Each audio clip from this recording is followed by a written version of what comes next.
di seluruh pelosok negeri ini, dari Sabang sampai Merauke.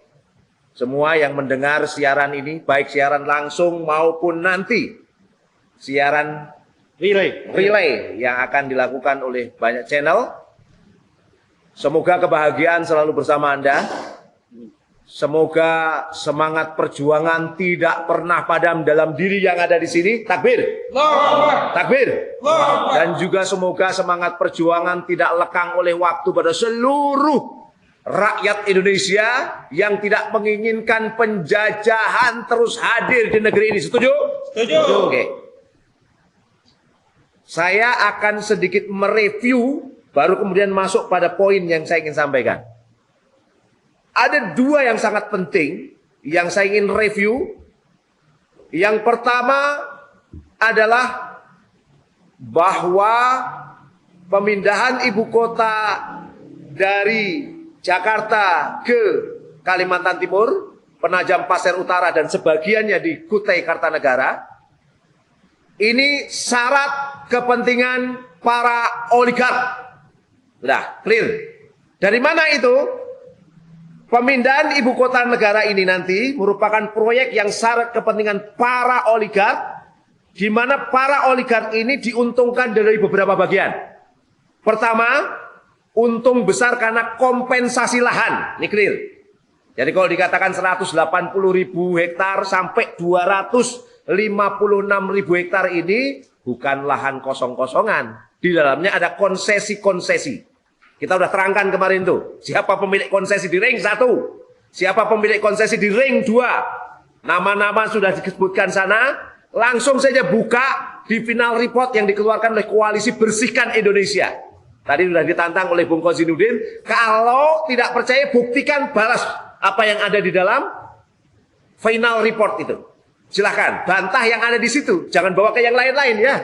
Kita fokus ke sana. Dan itu kita tahu siapa yang akan diuntungkan dari kompensasi lahan. Ya tentunya yang punya konsesi lahan di situ.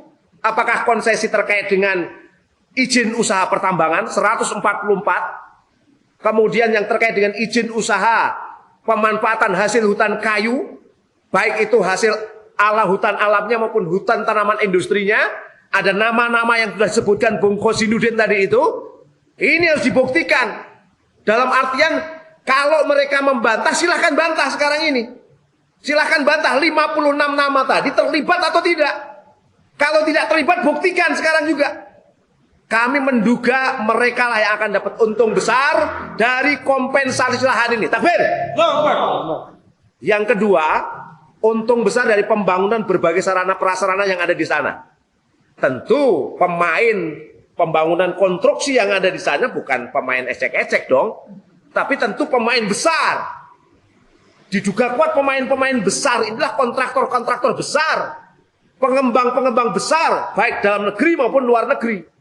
Kalau begitu siapa yang diuntungkan dari situ? Sekali lagi. Para oligark. Yang ketiga. Untung besar dari apa? Dari penyewaan dan penjualan aset-aset negara yang strategis di kawasan DKI Jakarta saat ini. Melalui apa? Pemanfaatan, atau yang kedua melalui pemindah tanganan.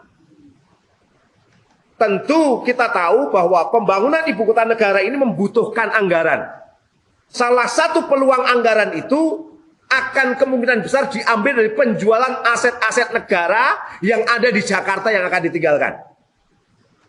Nah, yang sangat dikhawatirkan itu adalah ketika negara membutuhkan anggaran besar untuk itu, khawatirnya aset-aset ini dilelang dengan harga yang sangat miring, yang hanya bisa dijangkau oleh investor-investor properti yang besar.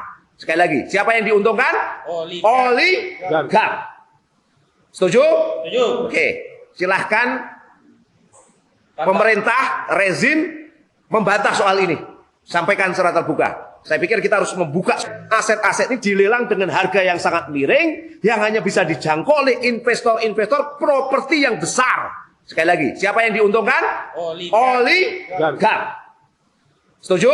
Setuju. Oke, silahkan pemerintah, rezim membantah soal ini. Sampaikan secara terbuka. Saya pikir kita harus membuka soal ini ya. Oke, ini yang pertama, syarat kepentingan para oligark. Yang kedua, kita khawatir sekali karena kebutuhan anggaran itu naik memang sampai 19%, 53%, 53% dibantah lagi oleh pemerintah jadi 26% misalnya. Tentu berarti selebihnya ada 70% atau sampai 80% akan melibatkan swasta. Khawatir kami adalah ketika melibatkan pihak asing. Ketika pihak asing yang terlibat, maka saudara-saudara sekalian, yang diuntungkan aspek ekonomi dan ini akan berisiko untuk kedaulatan negeri ini, saudara. Takbir. Ini yang sangat mengerikan sekali. Catatan kami. Beberapa waktu yang lalu, sebelum hari ini ya tentu, kami berikan catatan. Ruang pemerintah pada sektor swasta, termasuk dalamnya asing, sangat luas. Mulai dari konsep desain sampai ke pembiayaan infrastrukturnya.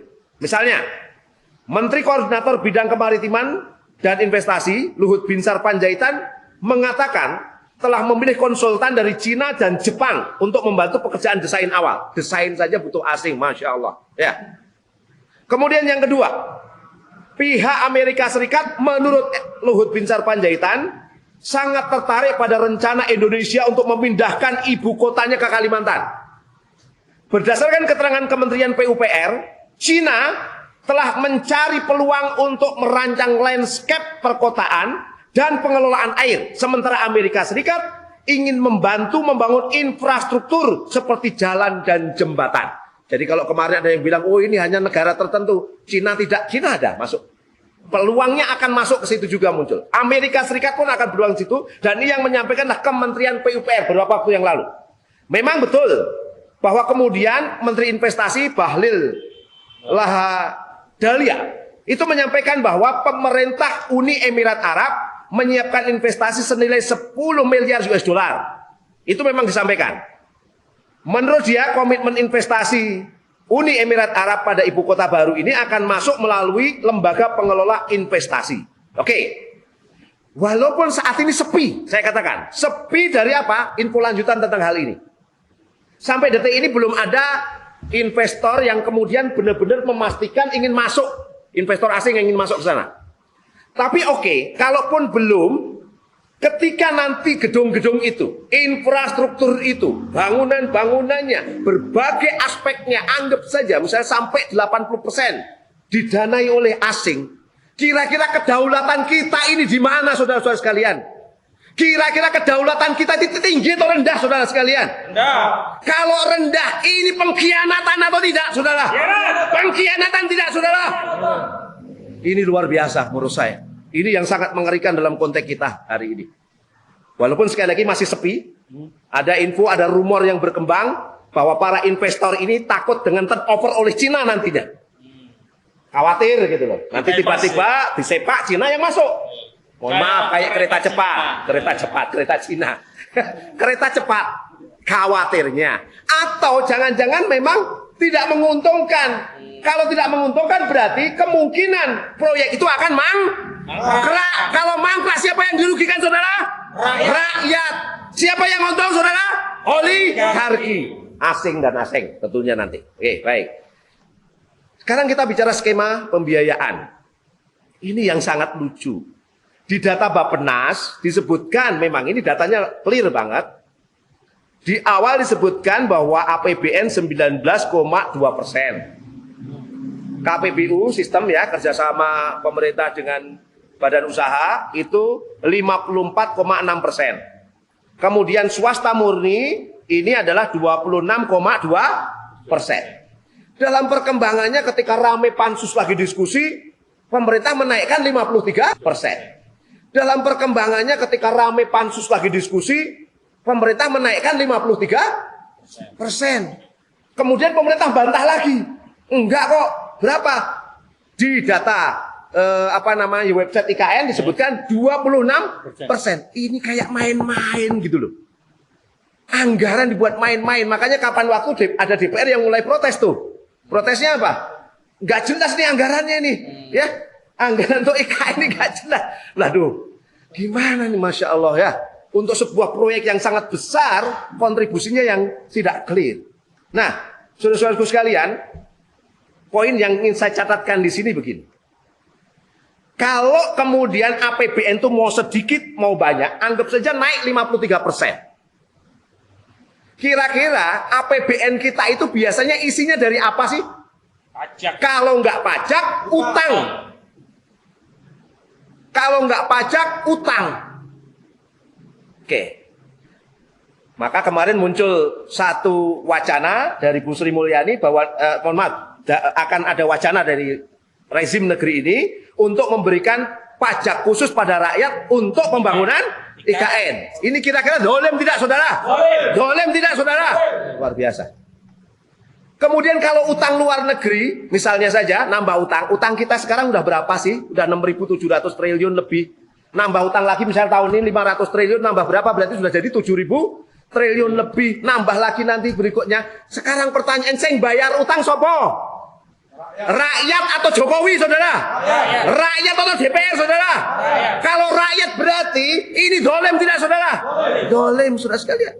Apalagi di catatan saya, utang Indonesia dari mulai 2000 sampai 2020 itu naik 422%. 422%. Sementara kemiskinannya hanya turun 29%. Utangnya naik 422%, miskinnya hanya turun 29%. Sementara total bayar bunga utang dalam dan luar negeri itu sampai 2.672 triliun rupiah. Sekarang pertanyaan saya, dari utang itu saya nguntung sopo? Rakyat itu yang miskin, yang berkurang banyak atau sedikit kira-kira? Sedikit, nggak terbanding. Nah ini kalau kita lihat, udah beban utang, kemiskinan juga tidak berkurang secara signifikan. Ini yang nggak ngeri. Dan terus terang saya kemarin sampaikan, ada persoalan ini bukan sekedar hitung-hitungan utang.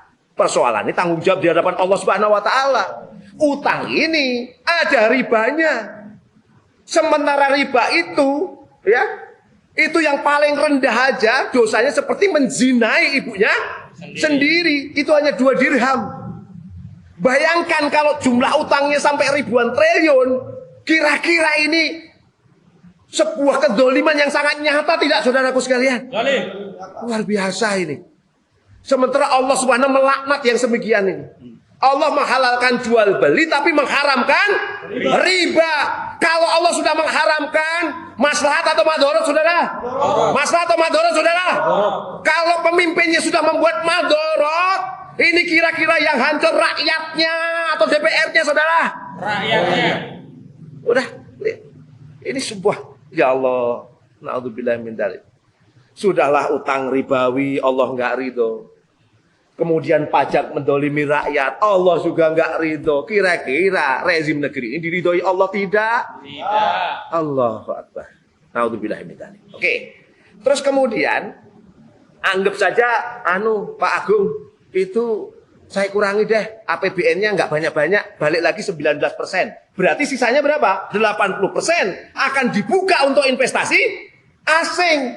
Kira-kira, atau swasta asing, atau swasta dalam negeri. Kira-kira kalau swasta asing, swasta dalam negeri yang membiayai pembangunan ibu kota, hancur nggak kedaulatan kita kira-kira, saudara? Hancur. Bagaimana ibu kota rahasia diketahui oleh swasta? Bagaimana ibu kota lorong-lorong untuk nanti mungkin Pak Jokowi nyari gorong-gorong 19%. Berarti sisanya berapa? 80% akan dibuka untuk investasi asing. Kira-kira, atau swasta asing, atau swasta dalam negeri. Kira-kira kalau swasta asing, swasta dalam negeri yang membiayai pembangunan ibu kota, hancur nggak kedaulatan kita kira-kira, saudara? Hancur. Bagaimana ibu kota rahasia diketahui oleh swasta? Bagaimana ibu kota lorong-lorong untuk nanti mungkin Pak Jokowi nyari gorong-gorong untuk sembunyi supaya tidak diketahui oleh musuh misalnya, itu diketahui oleh swasta. Mau lihat gorong-gorong ke bawah, oh sudah di sana Pak Jokowi tembak dor, misalnya begitu. Ini jelas mengganggu kedaulatan. Oke, ini poin-poin penting untuk kita lihat. Dan tentunya dalam konteks ini Allah Subhanahu wa taala pun enggak ridho. Kenapa? Allah Subhanahu wa taala berfirman, "Wala yaj'alallahu lil kafirina 'alal mu'minina sabila." Dan Allah sekali lagi tidak akan memberikan jalan kepada orang-orang kafir untuk mengalahkan orang-orang yang beriman. Sehingga ketika nantinya investasi asing ini besar, itu kekalahan Indonesia atau kemenangan Indonesia, saudara? Kekalahan atau kemenangan? Kalau kalah berarti Indonesia ini akan menuju kehancuran atau kehebatan kira-kira, saudara? Kehancuran. Terus gimana ini kira-kira? Kalau kebijakan rezim dilontorkan untuk menghancurkan negerinya sendiri, apakah kita rela, saudara? Apakah kita rela, saudara? Nah, inilah sistem kapitalisme. Inilah sistem kapitalisme. Sekalian saya menambahkan, coba bayangkan ya, betapa rusaknya riba negara ini, ya. Riba negara tahun 2022 itu mencapai 405 triliun. Berapa? 405 triliun. Di tahun yang sama, dana perlindungan sosial dan kesehatan kita hanya 398,2 triliun. Coba. Ribanya lebih tinggi daripada melindungi rakyat. Ribanya lebih besar daripada melindungi rakyat. Ya Allah, dolim tidak, saudara ini? Masya Allah, inilah kapitalisme. Kapitalisme yang merusak negeri ini. Ini yang saya ulang berulang kali, negeri ini saatnya untuk berani ganti sistem. Kemarin ada yang bilang, saya dapat singgungan katanya dari Pak staf ahli Menkom Info, ya toh? Menkom Info. Ya. Pak siapa? Nah, Pak Profesor lah ya, bilangnya ahli komunikasi, ya. Karena ganti sistem itu berarti adalah menghancurkan pengen ganti Pancasila. Sekarang pertanyaan sederhana saja lah. Tadi yang saya contohkan tadi, ciri negara kapitalisme atau tidak, saudara? Kapitalisme. Kapitalisme. Kalau begitu sebenarnya yang merongrong ideologi negeri ini siapa, saudara? Rezim negeri ini sendiri.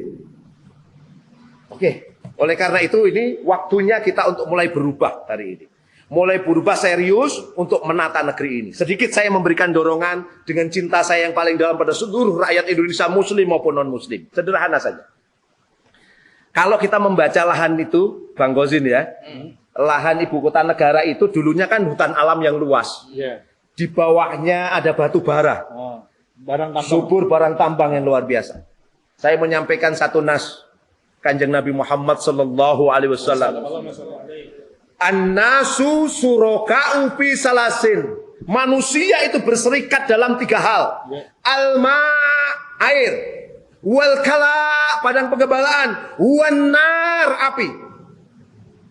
Sumber daya air itu milik umum, haram diberikan pada swasta. Haram diberikan pada Hasem Joyo Hatikusumo. Haram konsesinya diberikan keistimewaan pada Sukanto Tanoto. Haram keistimewaan lahan tersebut diberikan pada Luhut Binsar Panjaitan dan lain sebagainya. Kenapa? Dalam pandangan Islam itu adalah milik semua rakyat Indonesia, muslim maupun non muslim. Termasuk yang di Kalimantan, masyarakat adat. Ya Allah, dengan cinta saya yang paling dalam pada Anda, ini kami hadir. Tidak ada keinginan untuk menyudutkan Kalimantan atau masyarakat adat. Kami hadir bersama Anda untuk agar kesejahteraan itu sampai pada Anda. Jangan sampai oligarki yang memanfaatkan Anda untuk mereka mengeruk kekayaan di negeri Anda. Takbir, saudara. Nah, sumber daya air, sumber daya alam yang melimpah termasuk mineral, batu bara, itu dalam pandangan Islam milik umum. Milik umum itu jumlahnya yang sangat besar. Itu nanti untuk kemakmuran seluruh rakyat muslim maupun non muslim. Oleh karena itu di hari ini yang baik, di hati kecil saya yang paling dalam, saya menyampaikan pada kita semua, yuk jangan anti pada syariah Islam. Insya Allah syariah ini akan membawa barokah buat semua. Lil alamin, rahmatan lil alamin, rahmat bagi seluruh alam, termasuk manusia muslim maupun non muslim. Minta semuanya angkat tangan, semuanya teman-teman sekalian, genggam tangan semuanya, ikuti kata-kata saya. Hari ini demi Allah dan Rasulullah, kami yakin bahwa pemindahan ibu kota negara dari Jakarta ke Kalimantan Timur adalah kedoliman hanya demi kepentingan para oligarki asing dan asing. Oleh karena itu, mari kita kembalikan pengaturan semuanya pada syariah Allah untuk kemaslahatan muslim maupun non-muslim. Barakallahu fikum. Assalamualaikum warahmatullahi wabarakatuh.